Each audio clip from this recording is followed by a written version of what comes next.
Morning students, welcome to TSN School class 11 biology chapter number 7 structural organization in animals.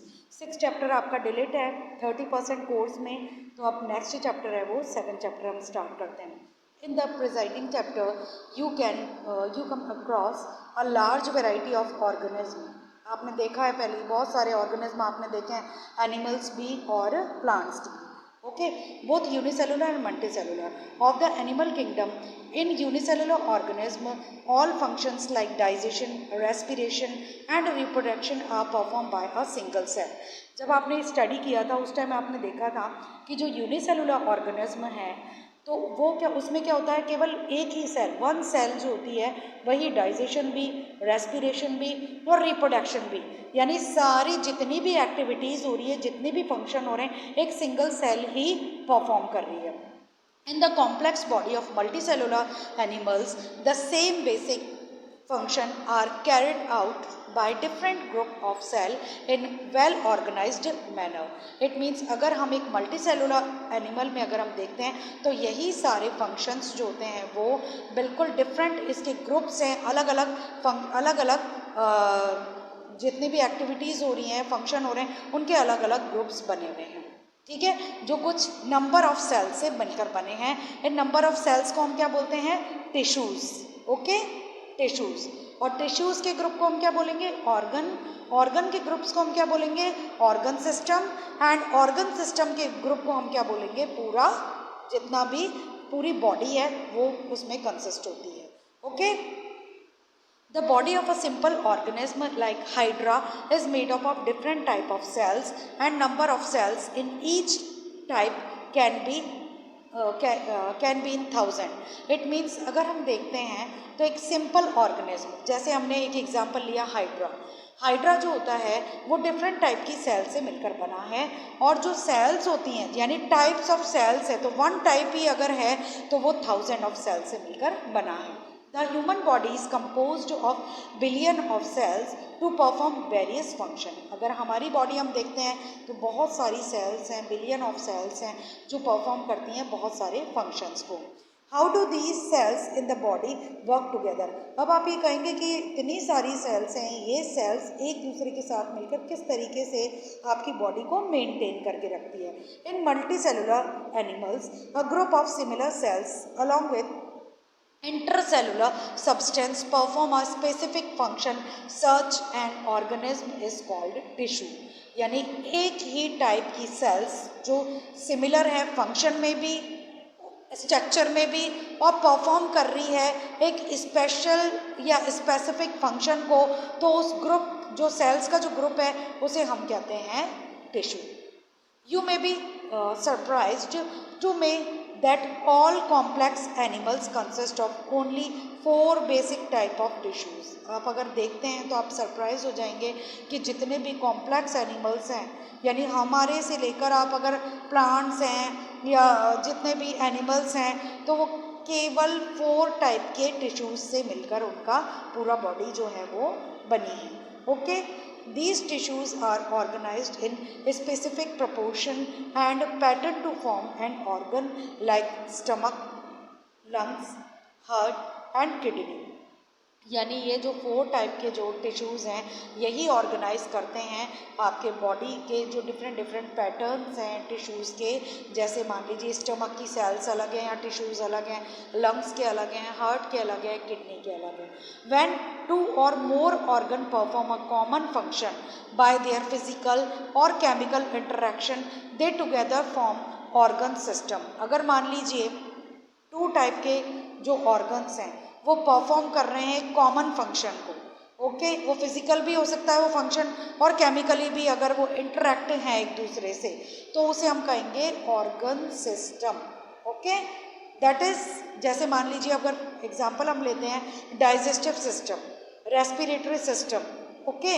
इनमें जितने भी organ इसमें work कर रहे हैं वो पूरा क्या कहलाएगा? एक डाइजेस्टिव सिस्टम या respiratory system. Cells, tissues, organ and organ system split up the work in a way that exhibit division of labor. जैसे आपने देखा होगा ना कि जैसे मान लीजिए एक क्लास है, एग्जाम्पल एक क्लास है, क्लास में मैंने 4 ग्रुप्स बना दिए ABCD।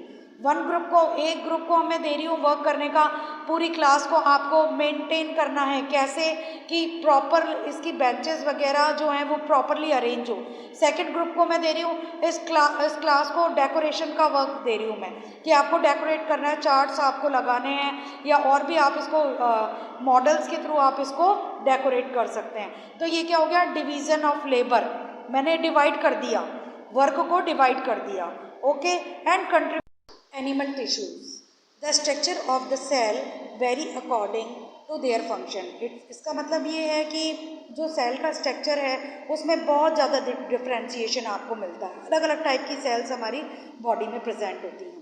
There are tissue are different and the broadly classified into 4 type. और ये जो टिश्यूज़ होते हैं इन्हें हम ब्रॉडली अगर हम देखें तो 4 क्लास में हम इनको डिवाइड करते हैं। Epithelial tissues, connective tissues, muscular tissues and neural tissues. ठीक है, first is epithelial tissues. we commonly refer to as epithelial tissue as epithelium। इसको हम अगर इसका सिंगुलर वर्ड देखते हैं तो वो एपिथीलियम होता है, और अगर हम इसको प्लूरल में अगर हम देखते हैं तो वो एपिथीलिया। ओके, तो इसको हम क्या कहते हैं, आउटर लेयर।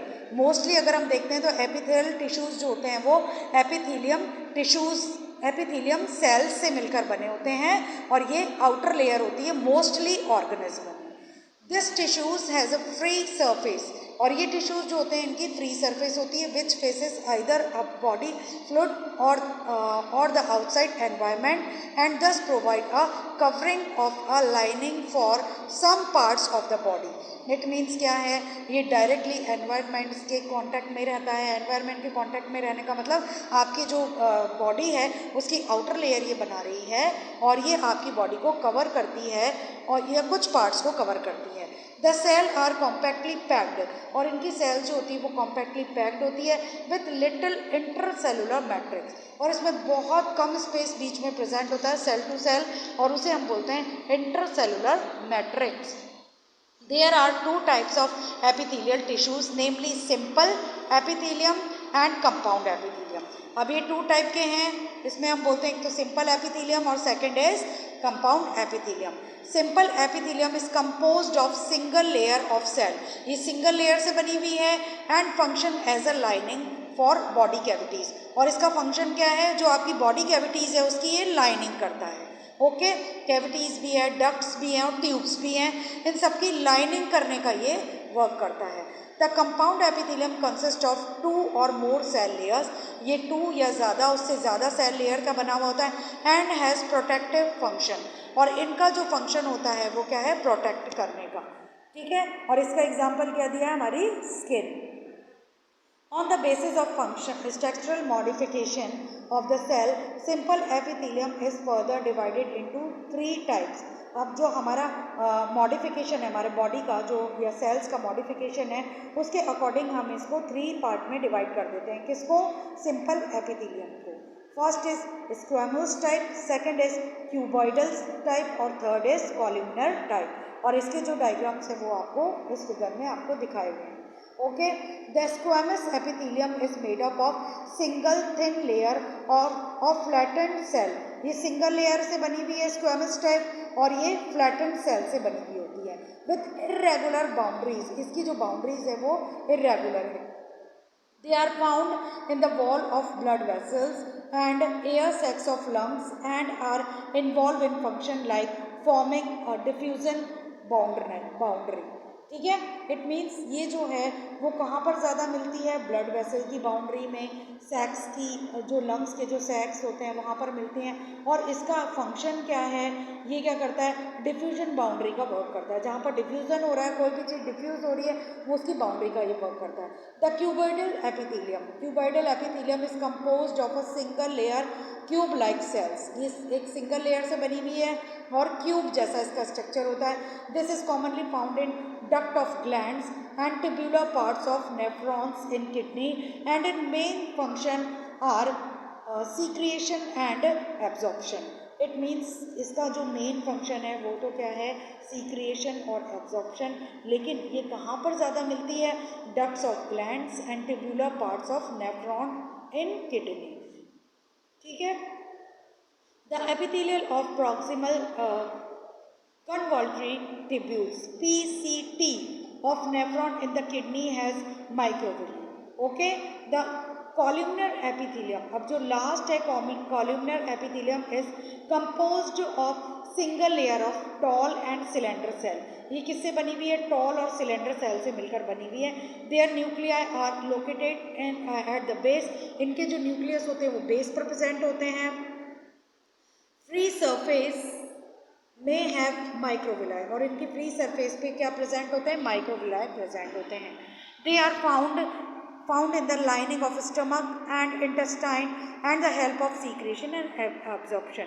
यानी इसका वर्क क्या होता है, ये कहाँ पर ज़्यादातर मिलती है, स्टमक और इंटेस्टाइन की लाइनिंग में, और हेल्प करती है सीक्रेशन में और एब्जॉर्प्शन में। ओके, इफ द कॉल्यूमनर और क्यूबोइडल सेल बी अ सीलिया, अगर कॉल्यूमनर और क्यूबोइडल सेल पर सीलिया प्रेजेंट होते हैं इसकी फ्री सरफेस से, तो हम इसको सीलिएटेड एपिथेलियम कहते हैं। अगर सीलिया प्रेजेंट है तो ciliated epithelium. Their function is to move particle और mucus in a specific direction over the epithelium.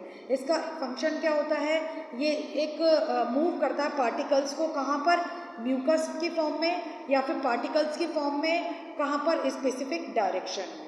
Okay, they are mainly present in the inner surface of hollow organs like bronchioles and fallopian tube. ये कहाँ पर present होते हैं, mostly inner surface of hollow organs, जो खोखले hollow होते हैं ना, वो वाले ऑर्गन्स में ये मिलते हैं। जैसे इसका एग्जांपल दिया bronchioles and fallopian tubes.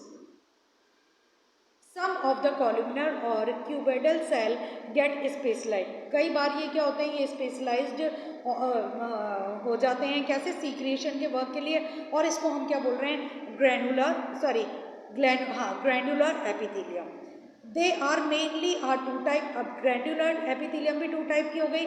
Unicellular consist of isolated glandular cell, जो कि किससे बनी हुई होती है, आइसोलेट, केवल एक ही ग्रैन्युलर सेल से बनी हुई होती है, जिसे हम क्या बोल रहे हैं, goblet cell of the alimentary canal, इसका एग्जाम्पल दिया ये। एंड मल्टीसेलुलर, अगर ये मल्टीसेलुलर होती है तो consist of cluster of cells, एक पूरा क्लस्टर है सेल्स का, उससे बनी हुई होती है, और इसका एग्जाम्पल क्या है, salivary glands. Okay, on the basis of mode of pouring of their secretion, इसके बेस पर कि भाई ये पोर कर रहा है सीक्रेशन को, gland are divided into two categories, और इसको टू कैटेगरीज में हम डिवाइड करते हैं, एक एक्सोक्राइन ग्लैंड्स और एक endocrine glands. Exocrine glands secrete mucus, saliva, earwax, oil, milk, digestive enzyme and other cell products. ये क्या क्या एक्सोक्राइन किस किस को सीक्रेट कर रही है, म्यूकस को, सलाइवा को, ईयरवैक्स को, ऑयल को, मिल्क को, डाइजेस्टिव एंजाइम को, और दूसरे जो भी सेल प्रोडक्ट्स हैं। These products are released through ducts और ट्यूब्स, और ये कैसे रिलीज हो रहे हैं, डक्ट के थ्रू या ट्यूब के through. In contrast endocrine glands, अब इसके दूसरे जो हमने एंडोक्राइन ग्लैंड्स बताया, डू नॉट हैव डक्ट्स, वहाँ पर कोई डक्ट्स नहीं है। They produce called hormones are secreted directly into the fluid bathing the glands. यानी कहने का मतलब ये कोई डक्ट्स के थ्रू या ट्यूब्यूल्स के थ्रू नहीं सीक्रेट होकर, डायरेक्ट जो होते हैं वो ग्लैंड के थ्रू सीक्रेट हो रहे हैं। Next is compound epithelium. Compound epithelium is made of more than one layer, multi layer, यानी ये एक से ज़्यादा लेयर से बनी हुई होती है सेल्स की, and thus has limited role in secretion and absorption, और इसका लिमिटेड रोल है, बहुत ज़्यादा इन्वॉल्व नहीं होकर ये लिमिटेड है कि भाई हाँ बस थोड़ा बहुत अपना रोल प्ले कर रही है, किसमें, सीक्रेशन में और एब्जॉर्प्शन में। Okay, their main function is to provide protection against chemical and mechanical stress. इसका मेन फंक्शन क्या है, अगर कोई भी केमिकल सीक्रेट हो रहा है तो उसके लिए, और मैकेनिकल अगर स्ट्रेस हो रहा है तो उसके लिए प्रोटेक्ट करके रखती है। Okay, they cover the dry surface of the skin, ये ड्राई सरफेस है हमारी स्किन की, उसको कवरिंग करने का वर्क करती है। The moist surface of the buccal cavity, pharynx, inner lining of ducts of salivary glands and the pancreatic ducts. ये सब इसके एग्जाम्पल बता दिया अपन ने। All cell in epithelium are held together with little intercellular material. Okay, अब ये जितनी भी एपिथेलियल सेल्स हैं इसमें बहुत कम ही इंटरसेलुलर मटेरियल प्रेजेंट होता है।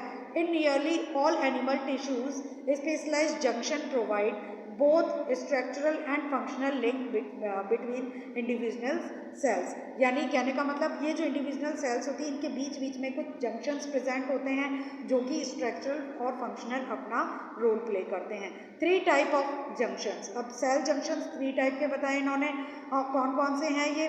Tight junction, okay, help to stop substance from leaking across a, मान लो कहीं पे लीक हो रहा है कोई भी टिश्यू, तो ये टाइट जंक्शन वहाँ पर प्रेजेंट होते हैं। एडहेरिंग जंक्शन जो परफॉर्म करता है सीमेंट का वर्क, जो सीमेंट करती है ना वही वर्क ये कर रहा है, अब पास वाली सेल से एक दूसरे को जोड़ने का वर्क कर रहा है। ओके, गैप जंक्शन क्या कर रहा है? Facilitate to the cells communicate with each other. यानी जो गैप है बीच में, एक सेल से दूसरे सेल के बीच का जो गैप है उसको ये वहाँ पर कोई गैप ना रहे, वो कम्युनिकेट कर रहा है किसी भी चीज़ को। यानी मान लीजिए साइटोप्लाज्म है तो उसको कम्युनिकेट कर रहा है, या कोई इंफॉर्मेशन है उसको कम्युनिकेट कर रहा है, तो ये इसका वर्क है।